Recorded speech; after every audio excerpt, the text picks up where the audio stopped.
खड़े होंगे कलाम हक की ताज़ीम के लिए। मत्ती रसूल की अंजील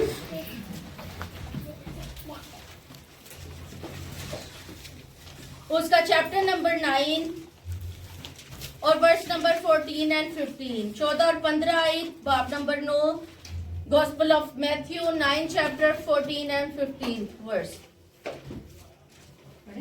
जी। उस वक्त यूहन्ना के शागिर्दों ने उसके पास आकर कहा, क्या सबब है कि हम और फरीसी तो अक्सर रोजा रखते हैं और तेरे शागिर्द रोजा नहीं रखते? यीशु ने उनसे कहा, क्या बराती जब तक दूल्हा उनके साथ है मातम कर सकते हैं? मगर वो दिन आएंगे कि दूल्हा उनसे जुदा किया जाएगा, उस वक्त वो रोजा रखेंगे। आमीन। खुदा के पाक कलाम का पढ़ा और सुना जाना हमारे लिए बाइस बरकत हो। खुदा का शुक्र हो। तशरीफ रखें। आज का हमारा टॉपिक है रोजा यानी फास्टिंग।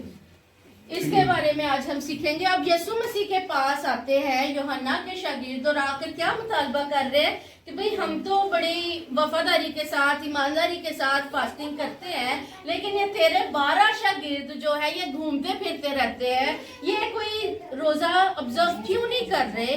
तो यीशु मसीह ने उनसे कहा कि जब तक दुल्हा उनके साथ है क्या बराती रोजा रख सकते हैं? लेकिन वो वक्त आएगा कि वो रोजा रखेंगे जब दुल्हा उनसे जुदा किया जाएगा। तो यीशु मसीह की मसलूबियत के 40 दिन बाद दुल्हा उनसे जुदा हो गया, उसके बाद से वो दिन स्टार्ट हो गया है, वो वक्त स्टार्ट हो गया है कि हम सब क्या करें, उसके जितने भी शागिर्द हैं वो सब क्या करें, रोजा रखें। तो अभी हम उसी टाइम पीरियड में अपनी जिंदगी गुजारे जहां पर हमें रोजा रखने की जरूरत पड़ेगी और हमें पड़ेगी और हमें पड़ती है और हमें रखना है। ठीक है। अब हम सीखते हैं सबसे पहले इसके लिए एक लफ्ज इस्तेमाल होता है लेंट। इस सीजन के लिए लेंट लफ्ज इस्तेमाल होता है जो स्प्रिंग टाइम को ही कहा जाता है, यानी दिन लंबे हो रहे हैं, लेंथनिंग ऑफ डेज लेंट को कहा जाता है। इसमें हमने तौबा करनी है, पछताना है अपने गुनाहों पर और अपने आप को सुधारने की कोशिश करनी है। ये 40 दिन का जो पीरियड है ये यीशु मसीह के एक रोजा था यीशु मसीह का। कितने दिनों का? 40 डेज का। यानी यीशु मसीह ने एक ही कुल रोजा रखा है और कितने दिन तक रखा है? 40 रोजे नहीं यीशु मसीह ने रखा। अब ये 40 रोजे हमारे दरमियान में कैसे आए?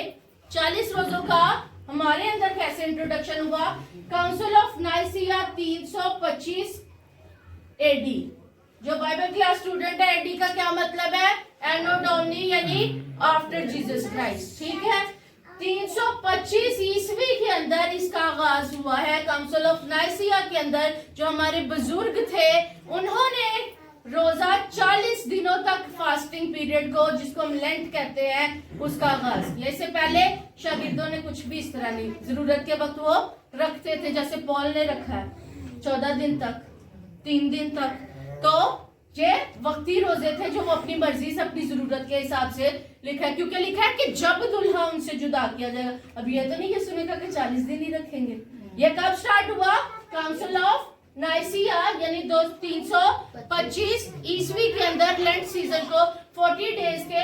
और इसको क्यों 40 दिन ही रखा गया? क्योंकि हमारे मसीह ने 40 दिन तक एक रोजा रखा। तो हम जो फ्लैश एंड ब्लड है, हम क्या है, इतना रख नहीं सकते। शुरू में उन्होंने बड़ा स्ट्रिक्ट रखा था। शुरू में जो हमारे बुजुर्ग थे काउंसिल ऑफ नाइसिया में, उन्होंने कहा था 1 दिन से लेके 6 दिन तक आपने फास्टिंग करनी है, पूरा हफ्ता यानी तकरीबन, ताकि आप ईस्टर अच्छा मना सके, ईद क़यामत मसीह अच्छी मना सके, आप रूहानी तौर पर प्रिपेयर हो। लेकिन वक्त के साथ इनमें क्या की गई है? तब्दीली आई है। वक्त के साथ हमारे लिए थोड़ी सी आसानी पैदा की गई है कि हम आसानी से रोजा रख सके। हम 18 घंटे का, 24 घंटे का, जिस कदर हम रख सकते हैं। अब तो बहुत ही लिमिट हो गया, हम 2 घंटे का भी रख सकते हैं। अब हमारे लिए और ही आसानी है कि जितना आप वफादारी के साथ, ईमानदारी के साथ, पाकीज़गी के साथ ऑब्जर्व करें, उतने घंटे आप खुदा से कमिट करें और उतनी देर आप ऑब्जर्व करें। ये हिस्ट्री जो बताने का मकसद है कि पहले बहुत स्ट्रिक्टनेस थी जैसे कुछ लोग अभी भी जो न्यू क्रिश्चियंस हैं वो आपसे पूछेंगे कि हम रोजे में चिकन खा सकते हैं, फिश खा सकते हैं। शुरू में जो काउंसिल ऑफ नाइसिया है उसने कहा था कि no meat, no fish, no chicken, कोई भी गुलछड़े नहीं उड़ाने, नो, सादा जिंदगी, सादा खुराक और दिन में एक खुराक जो शाम के वक्त, रोजा अफ्तार के वक्त। लेकिन वक्त के साथ इनमें चेंजेस आए हैं और अब हम ज्यादातर लोग सब कुछ खाते हैं, लेकिन कैथोलिक चर्च अभी भी क्या करता है, इन सारी बातों को ऑब्जर्व करता है और वो गोश्त नहीं खाते इन 40 दिनों के दौरान। अब हम वापस आते हैं, लफ्ज जो रोजा है ये अरबी जुबान से माखूज है, अरबी और इब्रानी, और लफ्ज है असल जो जुबान का है वो है सोम। असल जुबान में क्या लफ्ज इस्तेमाल हुआ है? सोम का मतलब है दुख देना। अब सोम का मतलब है, रोजे का मतलब है दुख देना। किसको दुख देना? लेकिन हम अपने खुदा को दे रहे होते हैं, है ना। हमारी हरकतें ऐसी होती है कि अब हमने इसका मतलब है दुख ही देना है, किसी को दे दिए, पड़ोसी को दे दिए, खुदा को दे दे, किसी बहन भाई को दे दे। लेकिन यहाँ पे दुख देना किसको है? अपनी जान को दुख देना। अब ये पुराने अहदनामा में लफ्ज जो है रोजा, ओल्ड टेस्टमेंट में ये 34 दफा और न्यू टेस्टमेंट में 20 दफा इस्तेमाल हुआ है। यानी इसका कोई तो सिग्निफिकेंस है, इतनी दफा जो लफ्ज बाइबल में आ जाए और जिसके ऊपर थियोलॉजी कायम हो, जो हमारे ईमान का हिस्सा हो, जिसको प्रैक्टिस करना जरूरी हो, उसके बारे में आज हम सेहत से सीखेंगे। और ये 1497 before Christ, BCC, before common era, Moses के टाइम पे। ये इसलिए मैं बताती हूँ कि बाइबल स्टूडेंट्स को कोई होश आ जाए। BCC, बिफोर कॉमन एरा, 1497, यानी मोसेस ने ये बनी इस्राइल कौम पर लागू किया। इससे पहले बनी इस्राइल कौम रोजा नहीं रखती थी, इससे पहले कोई रोजा का कॉन्सेप्ट मौजूद नहीं था। इस सदी यानी कबलज मसीह 1497 कबलज मसीह में पहली दफा रोजे को बनी इस्राइल कौम पर लागू किया गया। लागू का क्या मतलब है? फोर्सफुली। तेरा दिल चाह रहा है, नहीं चाह रहा, रखना है। लागू का मतलब है बाय फोर्स, जिसकी अगर नहीं रखेंगे तो कोई ना कोई पनिशमेंट होगी। अब हम इसमें होता क्या था, ये लागू करने की मैंने बात की है, इसके लिए हम एक रेफरेंस देखेंगे, अहबार की किताब, उसका बाब नंबर 16, the book of Leviticus, chapter number 16 और वर्स नंबर 29। और ये तुम्हारे लिए एक दायमी कानून हो कि 7वें महीने की 10वीं तारीख को तुम अपनी अपनी जान को दुख देना, और उस दिन कोई खा वो देसी हो या परदेसी हो जो तुम्हारे बीच में बुदोबाश रखता हो किसी तरह का काम ना करे। ये रोजा सब पर लागू था, यानी चाहते हैं नहीं चाहते, आपका मूड है नहीं है, ये रोजा सबने रखना है। और इसमें लफ्ज बड़े क्लियर है, अपनी अपनी जान को दुख देना है, साथ वाले को नहीं देना, अम्मी अबू को नहीं देना, बच्चों को नहीं देना, और ना भूख के मारे बच्चों को पिटाई कर देते हैं ना। यहाँ पे लिखा है अपनी अपनी जान को दुख देना, खा परदेसी खा देसी हो जो तुम्हारे दरमियान बुदोबाश करता हो वो किसी किस्म का काम ना करे। अब रवायती जो रोजा बनी इस्राइल कौम ऑब्जर्व करती थी उसमें होता क्या था, उसमें वो टाट ओढ़ते थे, एक खास किस्म का ब्राउन से कलर का क्लोथ होता था, उसको पहनते थे टाट ओढ़कर, और जमीन पर यानी राख पर बैठ जाते थे और अपने सर पर भी मिट्टी डालते थे कि पता चले कि हम रोजे में हैं। ये रवायती रोजा है, भूख तो बर्दाश्त करनी है, साथ में ये सब भी करना है, टाट ओढ़कर जमीन पे बैठ जाना और अपने ऊपर मिट्टी फेंकनी है कि हमारा बड़ा बुरा हाल है। लेकिन मसीह यीशु ने हमें इसके ऑपोजिट तालीम दी है, जिस पर हम थोड़ी देर तक आते हैं कि ये रवायती रोजा है जो बनी इस्राइल कौम ऑब्जर्व करती थी। अब हम देखेंगे कि रोजे की बाइबल की रोशनी में कितनी इकसाम है, बाइबल की रोशनी में रोजे की कितनी इकसाम है। एक हमने थोड़ी सी डिस्कस कर ली है, ये जो 7वें महीने की 10वीं तारीख को रोजा रखा जाता था इसको शरई रोजा कहा जाता था। क्या कहा जाता था? अब रोजे की पहली किस्म है शरई रोजा, जो शरीयत के मुताबिक सब पर क्या है, वाजिब है, लागू है, जो कि हमने पढ़ लिया है 7वें महीने की 10वीं तारीख। बनी इस्राइल कौन कौन सा रोजा रखती थी? कफारा के दिन, यानी उस दिन ईद कफारा भी मनाई जाती थी, और सुबह से लेके शाम तक वो क्या करते थे, रोजा की हालत में रहते थे और इस रोजा को वो ऑब्जर्व करते थे। इसके आगे हम बढ़ते हैं, जो हमने रेफरेंस भी देख लिया है, कहबार 16 बाब उसकी 29 आयत में लिखा है कि ये दायमी कानून हो, दायमी जो खत्म ना हो, नस्ल दर नस्ल ये कंटिन्यू ही रहना है। इसको हम शरई रोजा जो शरीयत ने लागू किया। अगली कैटेगरी है, दूसरी इकसाम है यादगारी का रोजा। कौन सा है?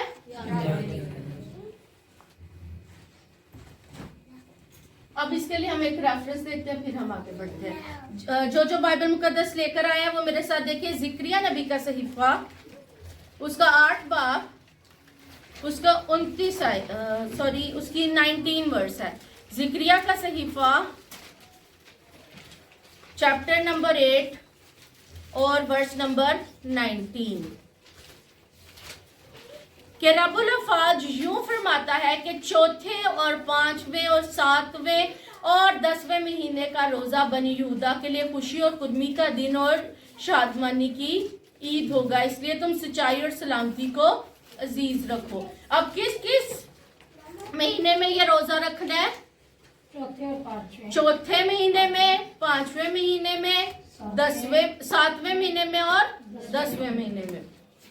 ये किस किस चीज की यादगारी के लिए मनाया जाता था, आज हम ये भी सीखेंगे। पहला है चौथे महीने का, चौथे महीने का, फिर है 5वें का, फिर क्या है 7वें, फिर 10वें, फिर है 10वें महीने का। ये 4 रोजे हैं जो यादगारी के रोजे हैं। क्यों मनाए जाते थे? पहला चौथे महीने का जो रोजा था, सिदकिया का नाम किस किसने सुना है? सिदकिया बादशाह का। बनी इस्राइल कौम का जो लास्ट बादशाह हुआ, आखिरी बादशाह है, जिसको बनी इस्राइल नबूकदनेस्सर बादशाह असीर करके उसकी बीवी बच्चों सबको ले गया था, उस बादशाह का नाम क्या था? सिदकिया। जब जिस रोज उसको वहां ले जाया गया और उसके पहले 10 बेटों को कत्ल किया गया, पहले उसके 10 औलादों को, 10 बेटों को उसके सामने ज़बा किया गया, उसके बाद उसकी आंखों को निकाल दिया गया। ये वो डेट थी जो चौथे महीने की, जिस दिन ये रोजा मनाया जाता है, सिदकिया की आंखें निकालने की याद में। गम करते थे। जाहिर है कैसा बड़ा वाकया हुआ था बनी इस्राइल में, क्योंकि बादशाह की आंखें निकाल दी गई थी उसके 10 बेटों को कत्ल करने के बाद। इसके बाद आगे बढ़े, 5वें महीने में क्या हुआ था? 5वें महीने में नबूकदनेस्सर बादशाह हैकल के ज़रूफ ले गया। इसके साथ उसके बाद में हैकल को क्या किया? जला दिया। इस गम में ये रोजा मनाया जाता था। पहला चौथा सिदकिया की आंखें निकालने के लिए, 5वां नबूकदनेस्सर जब ज़रूफ उठा कर ले गया और हैकल को आग लगा दी, उसके बाद 5वें महीने का रोजा रखा जाता था। फिर 7वें महीने में जो एक उन्होंने हाकिम, एक गवर्नर नबूकदनेस्सर बादशाह ने बनी इस्राइल कौम पर भेजा था उनके लिए, और वो बहुत काइंड था। वो यिर्मयाह नबी और खास लोगों के साथ बहुत काइंड था, लेकिन साजिश करके उसको कत्ल कर दिया गया। तो जदलिया हाकिम के कत्ल के सोग में ये मनाया जाता है। 7वें महीने का रोजा जदलिया हाकिम के कत्ल की अफसोस में मनाया जाता था। 10वें महीने में क्या हुआ था? 10वें महीने में यरूशलेम पर चढ़ाई की गई।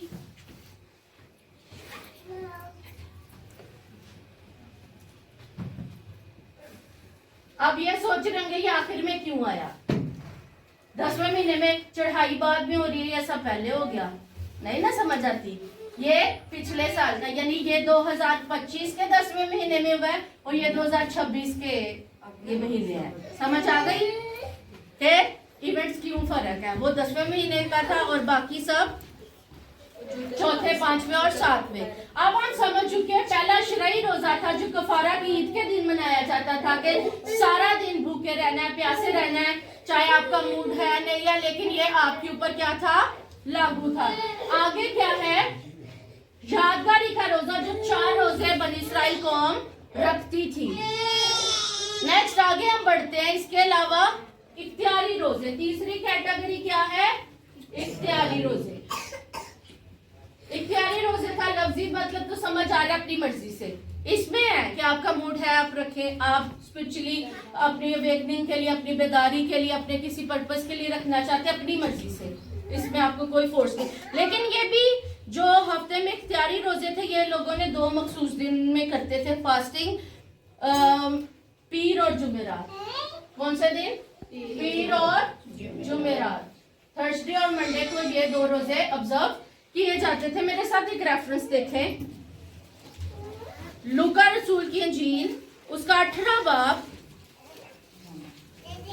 और उसकी 12 आयत। मैं आपको रफ सा बता देती हूँ। होता क्या है कि एक महसूल लेने वाला जाता है दुआ करने और एक काहे नहीं फ्रीसी है। फ्रीसी आगे जरा पहली सफा च जाके खलो के बड़ा ऊंची ऊंची दुआ करे, मैं हदायत की देता हूँ, मैं हफ्ते में 2 रोजे, वो इन 2 रोजों की बात कर रहा था, इसलिए ये रेफरेंस दिया कि मैं हफ्ते में 2 रोजे रखता हूँ। और पीछे जो महसूल लेने वाला वो शर्मिंदा हो जाता है कि मैं तो बहुत गुनाहगार हूँ, लेकिन खुदा उसकी उस गिल्ट को, उस माफी को एक्सेप्ट करता है और वो खुदा के नजदीक मकबूल ठहरता है। अब यहाँ पर हमने यही देखना था कि 2 रोजे रखे जाते थे, वो उन्हीं 2 रोजों का ढिंडोरा वहां पर पीट रहा था। आगे बढ़ते हैं। चौथी कैटेगरी है वक्ती या खास रोजे। वक्ती किसी खास वक्त पर रखे गए हो, वक्ती या फिर खास रोजे। अब जब आस्तर की बुक में हम जाएं तो हमें खास रोजा नजर आता है वक्ती तौर पर। 3 दिन के लिए कसरे सोसन के अंदर ना सिर्फ आस्तर, उसकी तमाम सहेलियां, मर्द की यहूदी और जितने यहूदी लोग कसरे सोसन में बसते थे उन्होंने 3 दिन की फास्टिंग की थी। किस मकसद के लिए कि जो बलाए अजीम हमारे ऊपर आने को है खुदावंद उसको टाल दे। तो ये वक्ती और खास रोजा है। इसके बाद 5वीं कैटेगरी है हमारे पास शख्सी रोजा। कौन सा रोजा, जो किसी एक बंदे ने रखना अपनी किसी डिमांड के लिए, अपने किसी पर्पस के लिए। इसके लिए हम दानियल को देखते हैं। दानियल ने रखा 21 दिन का रोजा अपनी कौम के लिए नहीं। उसका पर्पस क्या था कि मैं उस रोया को, उन आने वाली बातों को समझ लूं। तो पर्पस उसका अपना था, वो अकेला था इस रोजे में, उसका कोई साथी उसके साथ इस रोजे में शामिल नहीं है। तो ये शख्सी रोजा है। इसका कुछ भी पर्पस हो सकता है, आपका स्पिरिचुअल पर्पस भी हो सकता है, आपका फिजिकल पर्पस भी हो सकता है, मटीरियल पर्पस भी हो सकता है, कुछ भी हो सकता है, लेकिन ये सिर्फ एक शख्स ऑब्जर्व कर रहा है। इसके बाद छठी कैटेगरी हमारे पास इज्तिमाई रोजे की। इज्तिमाई रोजे का मतलब है जो सब लोग मिलकर यकजा होकर एक पर्पस के लिए रखे। नहीं है कि मैं कह रहा हूँ मोटर बाइक में जो कि मैं बाहर चले जाऊँ, कि मेरी शादी हो जाए, फलाना हो जाए। सबका अपना अपना पर्पस नहीं, सिर्फ एक पर्पस, सब उसके लिए जब रोजा रखे तो उसको हम इज्तिमाई रोजा कहते हैं। हमारे चर्चिज में मोस्टली होता है कि कहा जाता है कि हम सब मिलकर रोजा रखेंगे, हर बंदा अपनी मर्जी ना अपने मकसद भी रखता है कि मेरे बेटे का ये हो जाए, उसका एग्जाम पास हो जाए, वो ये कर जाए, वो कर जाए। लेकिन जिस मकसद के लिए अगर कोई बदरू गिरफ्तार है, चर्च वालों ने कहा है कि इसके लिए रखना, उसके लिए नहीं रख रहे, उसके लिए नहीं रख रहे। इज्तिमाई रोजा का मतलब है एक पर्पस के लिए सब यूनाइट होकर जब रोजा रखे। इसकी एग्जाम्पल हमें यूना नबी की किताब में मिलती है। जब यूना मुनादी करता है जाकर नैनवा में, तो क्या सब अलग अलग पर्पस के लिए रोजा रखे? सब, क्या हैवान क्या इंसान, सब ने रोजा रखा।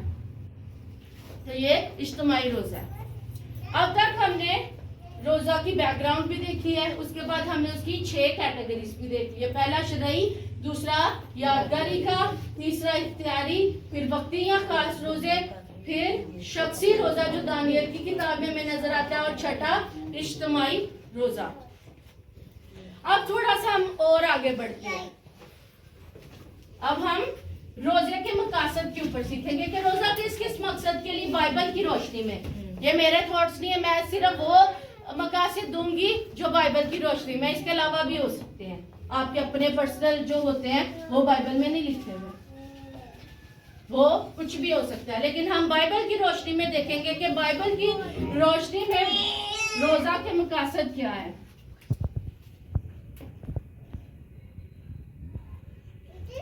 रोजे के मकासद क्या है? पहला है गुनाहों की माफी के लिए। समटाइम्स हमें जरूरत पड़ती है कि हम गुनाहों की माफी के लिए एक रेफरेंस देखेंगे। पहला सैमुएल, मेरे साथ देखें, पहला सैमुएल 7 उसकी 6 आई, 7 बाब उसकी 6 आई को देखें, जो निकाले वो पहले पढ़ लें। सो वो सब मिस्पा में फराहम हुए और पानी भरकर खुदावन के आगे उंडेला, और उस दिन रोजा रखा और वहां कहने लगे कि हमने खुदावन का गुनाह किया है। और सैमुएल मिस्पा में बनी इसराइल की अदालत करता था। यहाँ पर क्या मकसद है? सबने खुदावन के सुर पानी उंडेला और रोजा रखा गुनाहों की माफी के लिए। इसके पीछे बैकग्राउंड क्या था? इससे पीछे क्या हुआ था इनके साथ? इनका अहद का संदूक, खुदावन की शहादत का संदूक क्या था?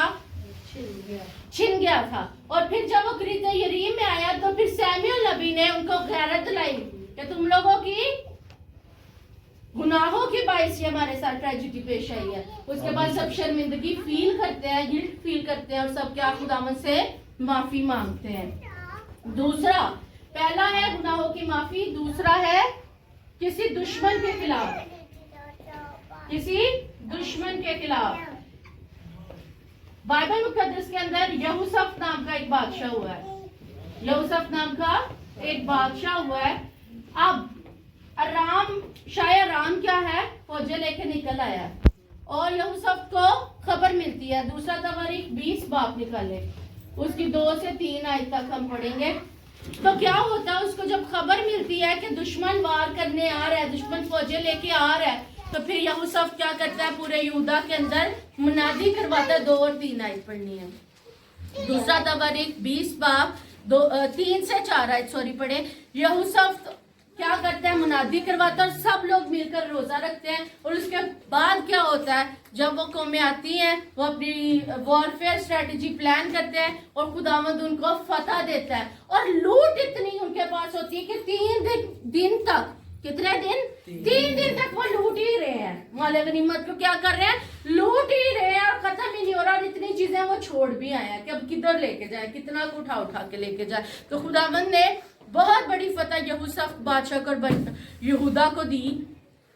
किस वजह से? कि उन्होंने सब ने मिलकर यकजा होकर शायराम की फौजों के खिलाफ रोजा रखा। इसके बाद तीसरी है आने वाली आफत को टालने के लिए।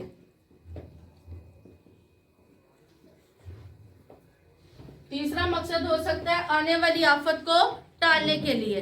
अब नैनवा में जब यूना नबी पहुंचता है, क्या कहता है? You got 40 days, that's it. इसके बाद क्या होना है? खुदावन ने तुम लोगों को, तुम्हारे शहर को क्या करना है? बर्बाद कर देना है। आफत का पता है और आफत को टालने के लिए क्या किया गया? रोजा रखा गया। तो यहाँ पर हम यूना नबी का वाकया याद करते हैं कि उन्होंने एक रोजा रखा, तौबा की और क्या हुआ? आफत बला क्या है? टल गई। इसके अलावा हम चौथी कैटेगरी है खुदावंद के हजूर फरोतन बनने के लिए। आज की जिस हम डेट में जिंदगी गुजार रहे हैं, या फरोतन बनना बहुत मुश्किल काम है। हम सब अपने अपनी जगह पे बड़े फन्ने खान, ऐसे ही है। फरोतन बनने के लिए भी रोजा रखना चाहिए और हमें बाइबल में मिलता है। हम देखेंगे अजरा नबी का सहीफा, book of Ezra chapter number 8 और उसकी verse number 21। Book of Ezra 8 बाब और उसकी 21 आयत में हम देखेंगे कि फरोतन बनने के लिए भी रोजा रखा जाता है और हमें रखना चाहिए। अगर हमारे अंदर प्राइड है, अगर हमारे अंदर इसी तरह की कोई सोच है कि ऐसी कोई चीज है, तो फिर क्या है? फरोतन बनने के लिए भी हमें रोजा रखना चाहिए। अजरा 8 बाब 21 आयत में लिखा है, तब मैंने हवा के दरिया पर रोजा की मनादी कराई ताकि हम अपने खुदा के हुजूर उससे अपने और अपने बाल बच्चों और अपने माल के लिए सीधी राह तलब करने को फरोतन बने। सिर्फ वे ऑफ गॉड सीख करना है। क्या मकसद है कि हम और हमारे बाल बच्चे खुदा की राह, सीधी राह को तलब करने के लिए फरोतन बने। फरोतन बनने के लिए भी रोजा रखा जाता है, अजरा 8:21 के मुताबिक। आगे हम बढ़ते हैं। 5वां मकसद हमारे पास हो सकता है कोई बड़ा मिशन, कोई बड़ा मिशन, जिसमें हम मूसा की एग्जाम्पल देख सकते हैं। मूसा के पास क्या मिशन था? एक्सोडस, एक मुल्क जो है, हमने जो खुदा ने पहली कॉल उसको की, फिर उसको गया, फिर उसका क्या मिशन था? इनको माफी दिलानी है, फिर 40 दिन। तो क्या है, यहाँ पर हम मूसा की एग्जाम्पल मिशन के लिए देख सकते हैं। नेक्स्ट आगे बढ़ते हैं कलाम के भेद को जानने के लिए। ज्यादातर हमारे जो रोजे होते हैं वो जाती मकासद के लिए होते हैं, जिस्मानी मकासद के लिए होते हैं, लेकिन समटाइम्स हमें खुदा के कलाम को समझने के लिए भी बहुत सी आयतें हैं जो आज भी हम पढ़े हमें नहीं समझ आएंगी, लेकिन क्या हम कोशिश करते हैं खुदा से तलब करेंगे? ये बड़ी मुश्किल वर्ष है, इसका समझ नहीं आ रहा, खुदा हम ये भेद खोल दे। कलाम के भेद को जानने के लिए किसने की थी ये प्रैक्टिस? दानियल ने 21 दिन। दानियल ने कितने दिन ये कोशिश करता रहा है तो मुझे पता चल जाए होना क्या है। खुदा ने जो रोया दिखाई इसका मतलब मुझे समझा दे। कितने दिन? क्या हम एक दिन रख सकते हैं किसी एक आयत को समझने के लिए? नो 21 तो नहीं, हम एक दिन भी रखे तो खुदा जरूर हमें अपने कलाम के भेदों को हमारे ऊपर खोलेगा। नेक्स्ट आगे बढ़ते हैं शिफा के लिए। शिफा के लिए भी रोजा रखा जाता है और रखना चाहिए, अपने लिए, अपनी फैमिली मेंबर, अपने चर्च मेंबर्स के लिए। अगर कोई बीमार है तो हम शिफा के लिए रोजा रख सकते हैं। इसमें हम देखते हैं माल 9 आयत में कि जब पॉल के साथ वो वाकया पेश आता है कि वो दमिश्क के क्रिश्चियंस को टॉर्चर करने जा रहा होता है, तो रास्ते में वो नूर देखता है, खुदा यीशु की आवाज को सुनता है, उसके बाद वो देख नहीं पाता, तो 3 दिन तक वो ना कुछ उसने खाया ना पिया, बल्कि रोजा की हालत में रहकर उसने क्या किया? खुदावंद का इंतजार किया। और 3 दिन के बाद जब उसको साइट विजन वापस मिल गया तो फिर क्या हुआ? उसने खाया पिया, उठा तवानाई हासिल किया और फिर जाकर बैप्टिज्म ली है। तो शिफा के लिए हम पौलुस की एग्जाम्पल देखते हैं, पौलुस रसूल की। आगे हम बढ़ते हैं अपनी खिदमत के लिए। ये भी बड़ी मुश्किल चीज है। पहले खिदमत समझना, खिदमत है और उसको करने के लिए। इसमें मेरे यीशु की एग्जाम्पल है जिसने 40 दिन अपनी खिदमत के आगाज में, खिदमत के बाद नहीं, खिदमत करने से पहले खुदावन से पावर ली और यीशु मसीह ने 40 दिन का एक रोजा रखा। ये मकासद हमें बाइबल में से मिलते हैं, ये मकासद हमें बाइबल में से मिलते हैं। इसके अलावा भी हो सकते हैं हमारे अपने पर्सनल, लेकिन हमें ये बाइबल की रोशनी में हम इन 8 मकासद को देखते हैं कि इन मकसद के लिए लोगों ने रोजा रखा और उन्हें कामयाबी भी मिली, या इनमें से कोई भी एक ऐसा रोजा नहीं जिसमें से उनको कामयाबी ना मिली हो। तो रोजा बहुत पावर रखता है, अगर हम रखें तो खुदा की हम खुदा का डिवाइन फेवर पा सकते हैं। बेशक उसकी मर्जी ना, लेकिन अगर हम रोजा रखते हैं तो हम उसको मना सकते हैं उस बात के लिए। लेकिन ये फिर भी है कि हमने दुआ इसलिए नहीं करनी, हमने रोजा इसलिए नहीं रखना कि असी खुदा दी मर्जी बदल देंगे। हमने इसलिए रोजा रखना है, इसलिए दुआ करनी है कि हम खुदा की मर्जी के ताबिया हो जाए, क्योंकि जब हो जाएंगे तो वो सारी चीजें हमें मिल जाएंगी। अब हमारी जो क्रिश्चियन कौम है इसके अंदर बहुत सारी गलत प्रैक्टिसेस भी हो रही हैं रोजे के लिए। बाइबल मुकद्दस भी बताती है कि सही और दुरुस्त रोजा क्या है और गलत और बेफायदा रोजा क्या है। अब हम 1-2 रेफरेंस पढ़ेंगे ताकि हम कंक्लूजन की तरफ चले। टाइम भी मेरे पास लिमिटेड है। हम देखेंगे पहले गलत रोजा क्या है, गलत और बेफायदा रोजा क्या है। यशायाह 58 बाब निकाले मेरे साथ। गलत और बेफायदा रोजा क्या है? यशायाह 58 बाब में खुदावंद हमसे शिकायत कर रहा है जो गलत रोजा हम रखते हैं।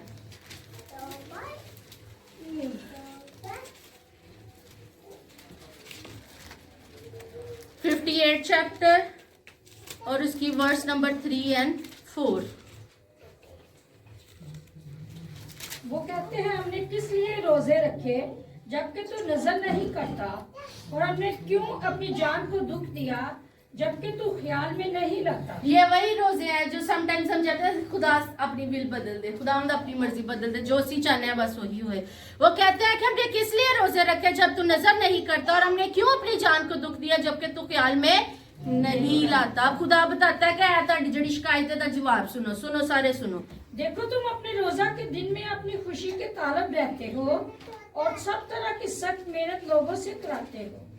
देखो तुम इस मकसद से रोजा रखते हो कि झगड़ा रगड़ा करो और शरारत के मुक्के मारो, पर अब तुम इस तरह का रोजा नहीं रखते हो कि तुम्हारी आवाज आने वाला पर सुनी जाए।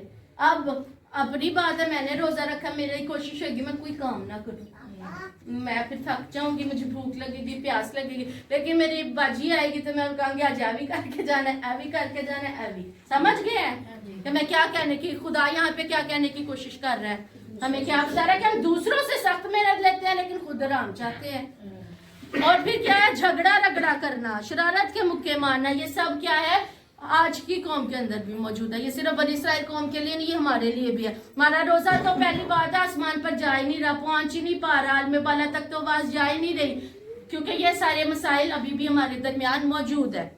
और इसके अलावा जिक्रिया 7:5 में खुदा शिकवा करता है, क्या कभी मेरे लिए, क्या खास मेरे ही लिए रोजा रखा? तो क्या हमारे रोजे सिर्फ हमारे सेल्फ सेंटर्ड है? हमारा रोजे का मकसद खुदा की खुशनुदी होना जरूरी है, क्योंकि खुदा कह रहा है क्या खास मेरे लिए ही रोजा रखा? फिर यिर्मयाह में खुदा ने क्लेम कर दिया, खुदा ने डायरेक्ट कह दिया जब वो रोजा रखेंगे मैं नहीं सुनूंगा और मैं उनका नाला नहीं सुनूंगा। तो खुदावंद तो कह रहा है कि ऐसे रोजे उसको कबूल ही नहीं है, उसको पसंद ही नहीं है, तो वो नहीं सुनेगा, वो आंसर नहीं करेगा। लेकिन सही और दुरुस्त रोजा क्या है, यशायाह 58 बाब उसकी 5 आयत पढ़ेंगे। अब खुदा हम खुद बता रहा है, ये मैं नहीं कह रही, ये खुदा चाहता है कि हम ऐसा रोजा रखें। लिखा है क्या ये वो रोजा है जो मुझको पसंद है, ऐसा दिन कि उसमें आदमी अपनी जान को दुख दे और अपने सर को झाऊ की तरह झुकाए और अपने नीचे टाट और आग बिछाए। क्या तू इसको रोजा और ऐसा दिन कहेगा जो खुदा का मकबूल हो? ये आम प्रैक्टिस हो रही थी कि मैं इतने सारे वहाना है कि अज मैं रोजा रखा है, जिन्नी मैं मिट्टी उड़ानी है, मैं जिन्ना ज्यादा उड़ावांगा उन्ना लोगों को पता चलेगा। खुदावन को नहीं ये पसंद, वो खुदावन कह रहा है ये क्या खुदा का मकबूल दिन है? आगे बढ़ते हैं, अब हमारे लिए क्या हुक्म है, हमारे लिए क्या नसीहत है? क्या वो रोजा जो मैं चाहता हूँ ये नहीं कि जुल्म की जंजीरें तोड़े और जुए के बंधन खोले। ये हमारे लिए कि रोजा रख के हमने करना क्या है कि जुल्म की जंजीरें तोड़े और जुए के बंधन खोले और मजलूमों को आजाद करे, बल्कि हर एक जुए को तोड़ डाले। क्या ये नहीं कि तू अपनी रोटी भूखों को खिलाए? कितना मुश्किल बात है। हम सोचते हैं रोजा च साडी बचत होनी चाहिए। अगर 15,000 का राशन आता है कि 7 का लै के एक वक्त ही तो खानी है तो 7,000 बच जाएगा, वही शॉपिंग च काम आ जाएगा। नहीं, जो आपने 2 वक्त की रोटी नहीं खाई वो 2 वक्त की रोटी किसी को खिलानी है। आपने 1 वक्त की खाई है ना, तो आप वैसे 3 की खाते हो। क्या ये वो रोजा है? खुदा कौन सा रोजा चाहता है कि तू अपनी रोटी भूखों को खिलाए और मस्कीनों को जो आवारा है अपने घर में ला, और जब किसी को नंगा देखे तो उसे पनाए, और तू अपने हम जिन से रूपोशी ना करे। यानी अगर कोई आपके इर्द गिर्द जरूरतमंद है, उसको हेल्प की जरूरत है, तो क्या करे आप उसको हेल्प करें।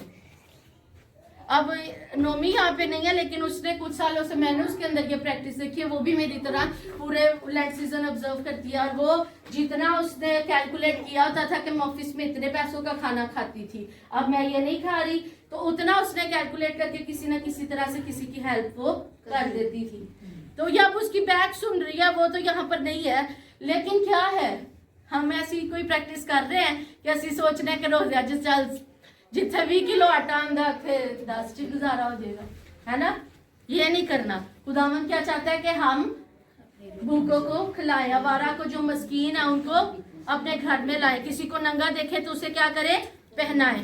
आगे हम देखते हैं मत्ती रसूल की इंजील उसका 6 बाब, ताकि हम अपने रोजा की असल हालत को समझ सके कि खुदावन क्या चाहता है। मत्ती रसूल की इंजील उसका 6 बाब कि हम किस तरह रोजा रखें। बनी इस्राइल कौम क्या करती थी? टाट ओढ़ लेती थी, राख फेंकती थी, जमीन पर बैठकर नारे मारना, सब कुछ करना, लोगों को दिखाना कि मैंने रोजा रखा। लेकिन यीशु क्या चाहते हैं? 6 बाब उसकी 16 आयत से आगे पढ़ेंगे, और जब तुम रोजा रखो, जब तुम रोजा रखो तो रियाकारों की तरह अपनी सूरत उदास ना बनाओ। अच्छे लग रहा है रोजा, अच्छे लग रहा है। ये नहीं बताना ही नहीं है कि हमने रोजा रखा है। जैसे हमारे भाई करते हैं, जो हमारे नेबर्स हैं, वो करते हैं कि ना भी मेरे सामने तू नहीं नाश्ता कर सकता, तू नहीं रखा थे, मैनू लगता है, मैनू की रोजा लगता है। हमें रोजा नहीं लगना चाहिए, ना हमारे साथ वाले को पता लगना चाहिए किसको लग रहा है, ठीक है। और जब तुम रोजा रखो तो रियाकारों की तरह अपनी सूरत उदास ना बनाओ, क्योंकि वो अपना मुंह बिगाड़ते हैं ताकि लोग उनको रोजादार जाने। मैं तुमसे सच कहता हूँ कि वो अपना अजर पा चुके। अगर आपने बताई दी है, दिखाई दी है, फिर आपको ये अजर नहीं है। बाइबल कह रही है, मैं नहीं कह रही। बल्कि जब तू रोजा रखे तो अपने सर में तेल डाल, मुंह धो, ताकि आदमी नहीं बल्कि तेरा बाप जो पोशीदगी में है तुझे रोजादार जाने। सूरत में तेरा बाप जो पोशीदगी में देखता है तुझे बदला देगा। आपके साथ वाले को ना पता, आपकी जो क्लास फेलोज हैं उनको ना पता, आपके जॉब वालों को ना पता हो ये नु लग रहा है, बल्कि आप फ्रेश नहा धोकर जाए, फ्रेश होकर जाए, कि आप एक्टिव नजर आए, अपना काम एक्टिव होकर करें। पहले कोशिश करें जब आप घर पे हैं ज्यादा टाइम दुआ में गुजारें, क्योंकि बाइबल हमें लूका 2:37 में बताती है उस बेवा के बारे में कि रात दिन रोजों और दुआओं के साथ इबादत करती थी। हमारा रोजा क्या है, सुबह दुआ छोटी जी 2 मिनट दी की थी, उस बाद यहाँ तक छुट्टी घर सो गए, नहीं तो सारा दिन ड्यूटी थे, शाम में आके खाना खा लिया। ये है हमारा रोजा। रोजे का मतलब है कि हम अपना टाइम खुदावंद को दें, ज्यादा टाइम हम दुआ में, कलाम में, इबादत में गुजारे, तब रोजा मकबूल है। और इसके साथ जो इंसानी हकूक है उनको भी हम पूरा करें, तो तब ये कौन सा रोजा होगा, सही और फायदेमंद रोजा होगा, बामकसद रोजा होगा। और कुछ सवाल पूछे जाते हैं कि हम कब रोजा रखें, जब आपका दिल करे, जब आपका दिल करे। आप रोजा संडे के अलावा हफ्ते के बाकी दिनों में हम रोजा रख सकते हैं। किस तरह रखना है कि हम फ्रेश नजर आए, हमारे साथ वाले को भी ना पता चले। और हमारे लिए कानून क्या है, खुदा भी खुश हो उस रोजे से और हमारे नेबर्स भी, कि हम उनकी भी कोई भलाई के लिए काम करें, कुछ हदिया उधर भी भेजे। ये नहीं कि अपनी बचत करनी है। खुदावंद आपको इस कलाम को समझने की, कबूल करने की और इस पर अमल करने की तौफीक बख्शे, और इस लेंट सीजन में हम इन सारी बातों को अपनी जिंदगी में अप्लाई कर सकें। God bless you all, thank you.